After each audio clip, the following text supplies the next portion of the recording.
Welcome to the Cut for Time podcast here at the Canton Methodist Church. I'm Pastor Clay, joined as always by Eric Stearns, and things might look a little bit different in our live shot because this is the middle of VBS week here at the Canton Methodist Church. We have 75 or 80 kids from age 3 to 5th grade running around our building all week, and we are right here on Discovery Adventure Island.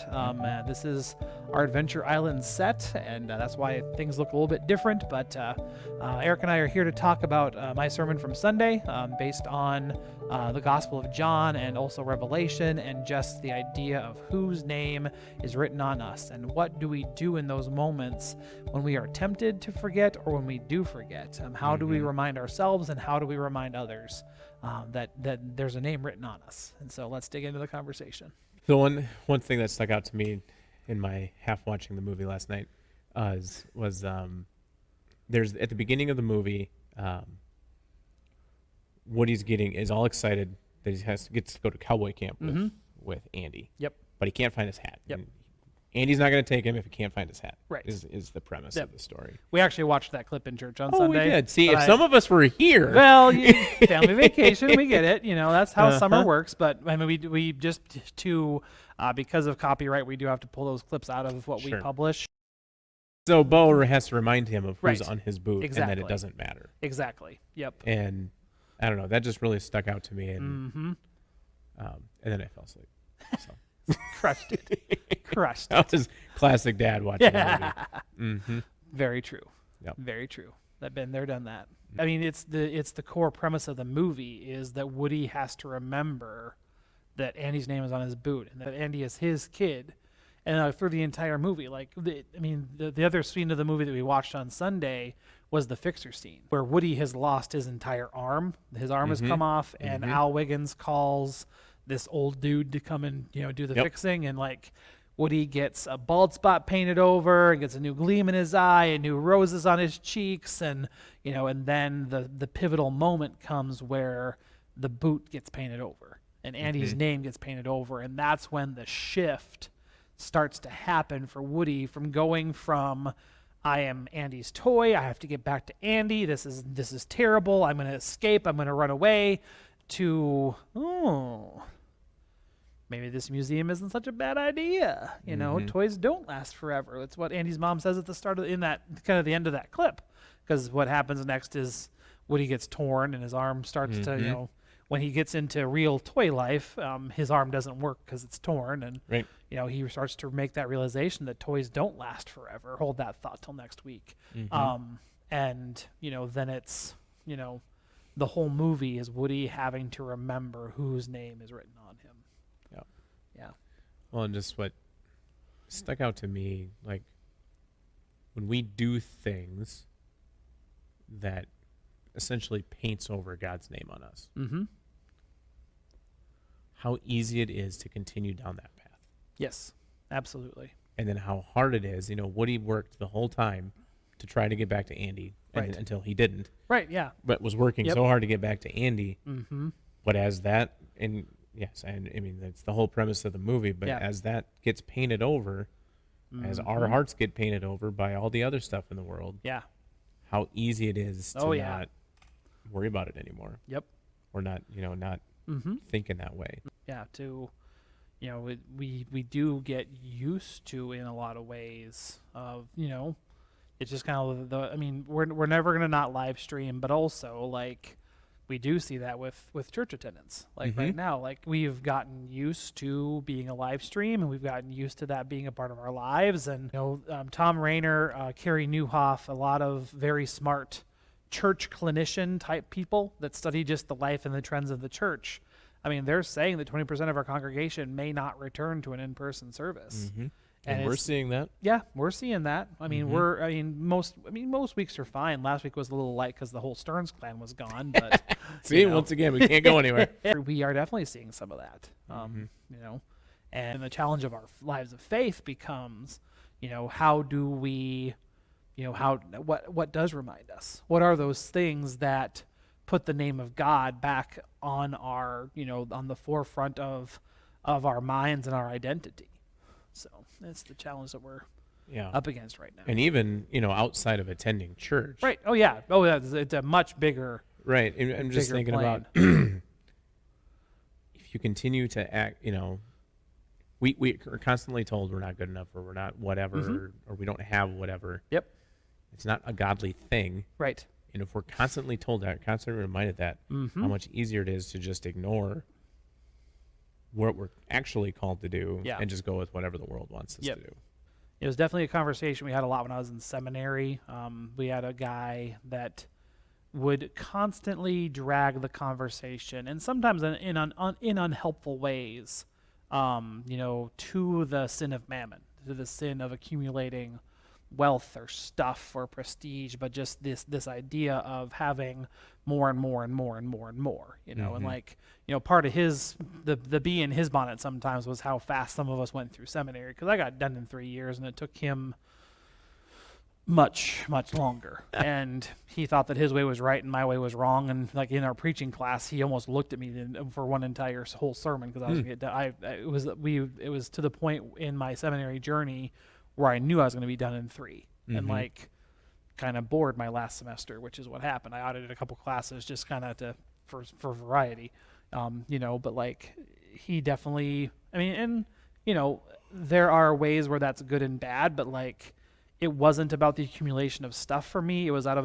a desire to know that I had to get this far in my MDiv to get, to get credentialed by my conference, to serve in ministry, to do what I wanted to do. And so is to still take it in and still grow in the process, but, to get it done. So I could get into ministry and get into where I believe God was calling and, where God has called me. But there is a delicate balance between achievement and a delicate balance between earning and accumulation and faithfulness. Like there is a delicate balance, that we have to strike. Well, I don't think God just calls us to just sit here and listen either. Right. He calls us to do. Absolutely. Absolutely. And part of doing is accumulating wealth. I mean, to some standpoint. Right. Yeah. Yep. We're not just called to sit around and.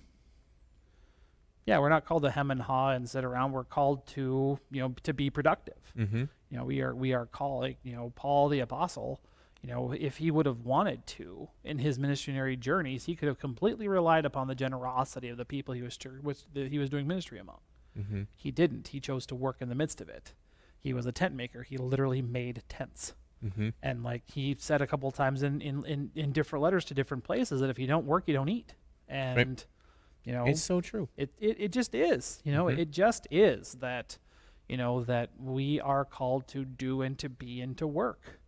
We're called to be the body of Christ, and that means going and doing in the name of Jesus Christ in a lot of ways. Like I think of and to tie it back to the movie, I think of Buzz and the gang that was left after Woody got stolen. Like their immediate plan was to do something. Right. Like they busted out their amateur CSI skills, to reconstruct the crime scene and to chase down to type in the letters of the vanity plate until it told them it was Al's Toy Barn and, draw that guy in a chicken suit. They knew where they were going. They were going to Al's Toy Barn to find Woody. Like they were compelled to go and to do.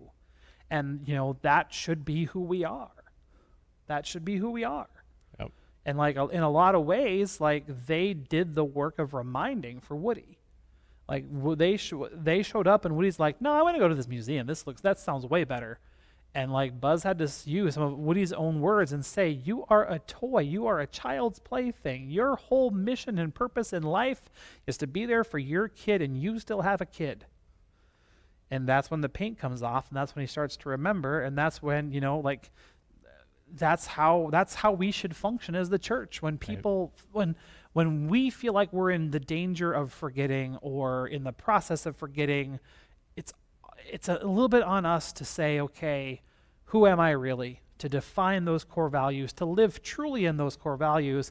But it's also the role of the church that should know us and love us the best and have our best interest at heart to say, how you doing?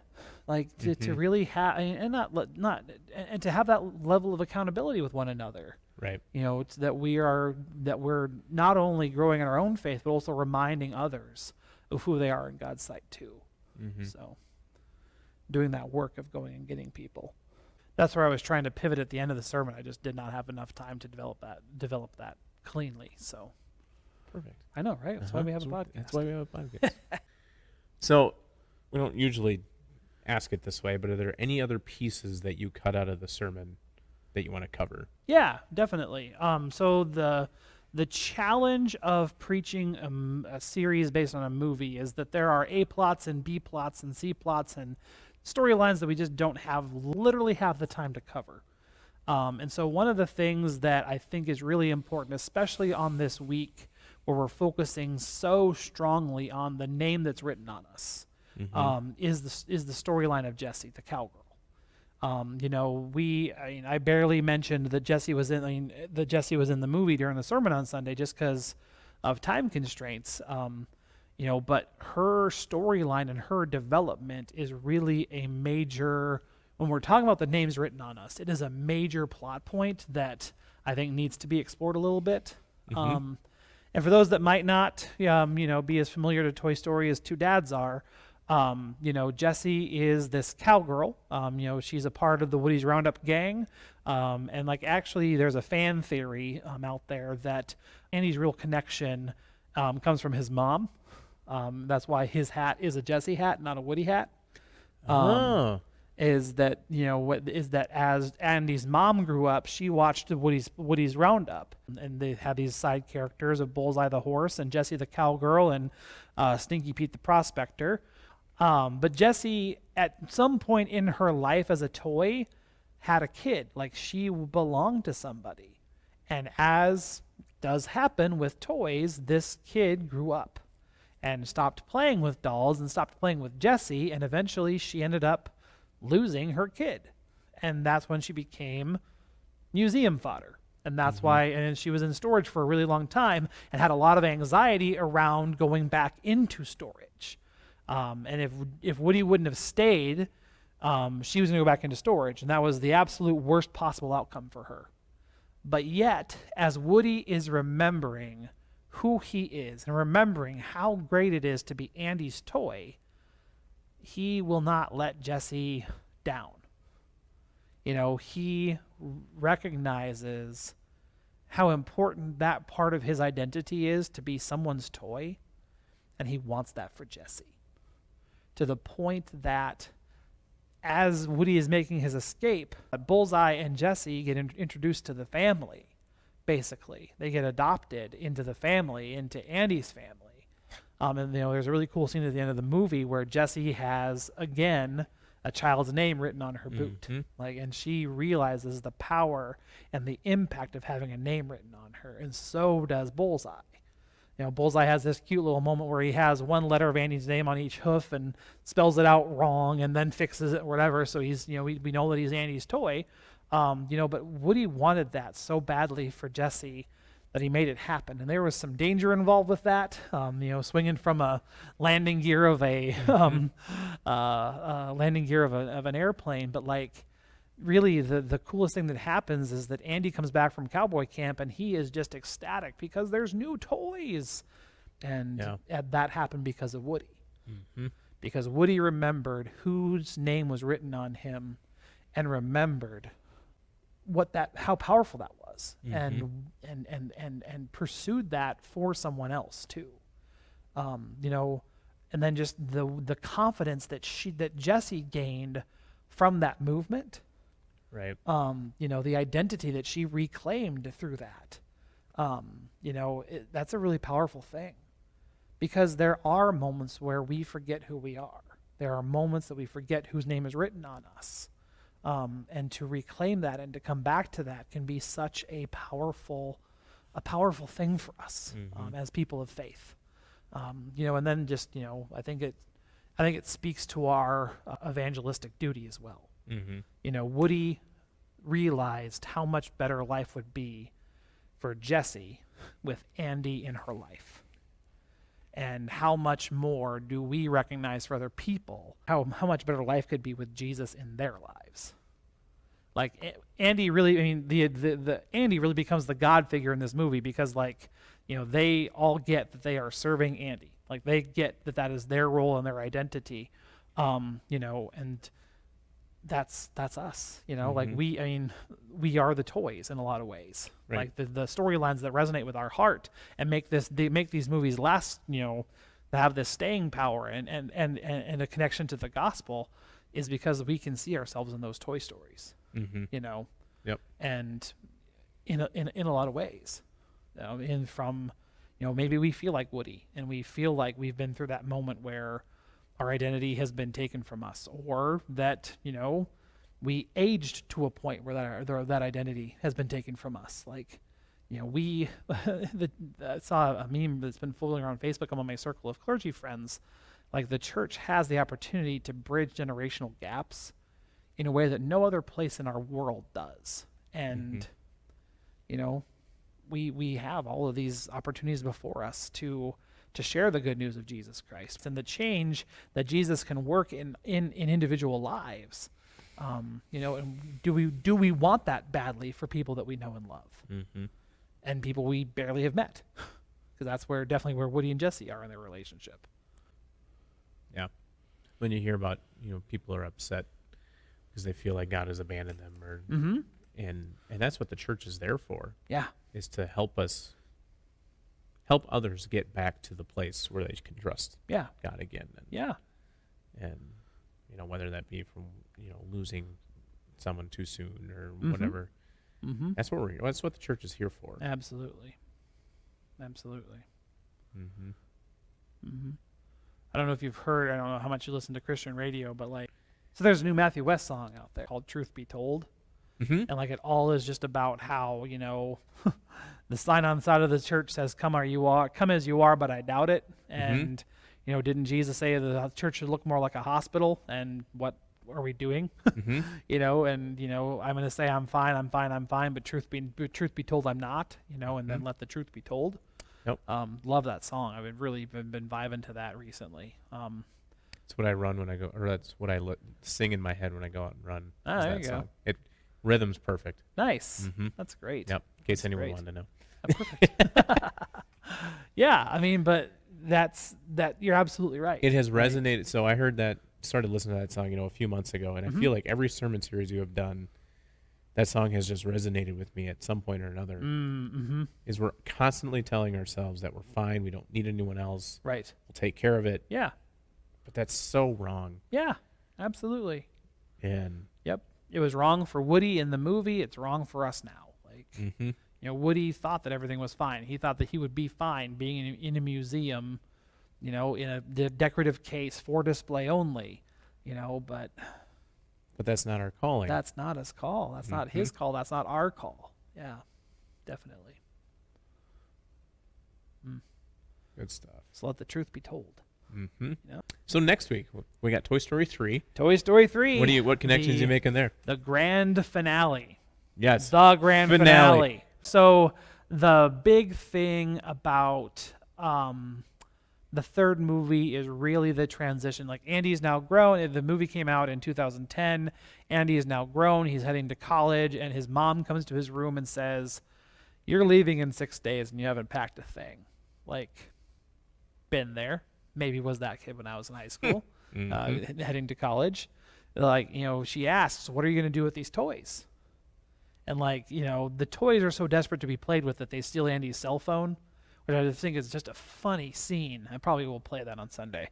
You know, they're so desperate. Like, they've been this big part of Andy's life, and now they're going through this transition. They're going through this ending.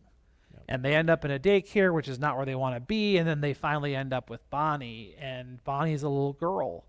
And, you know, they find this whole new life with her. And so next week is going to be all about how we find new life in Christ, and how even in the transitions of life, God's still with us. Even then, you know, even then we are surrounded by the great cloud of witnesses. We are surrounded by, you know, we are surrounded by people that know and love us, and we are surrounded by people, and we're surrounded by a God that is never done with us in our endings and in our beginnings. So that'll be where we go. Looking forward to it. Yeah, me too. That's great. Yeah. Well, thank you for joining us on the Cut for Time podcast again this week. Join us back next week for the Toy Story 3. Yes. The finale of the Toy Story series for us. And then again, back here on the podcast next week. Thanks for listening to our Cut for Time conversation. Join us for worship in person or on Facebook Live Sundays at 10 o'clock Central Time. And now go in peace and serve the Lord.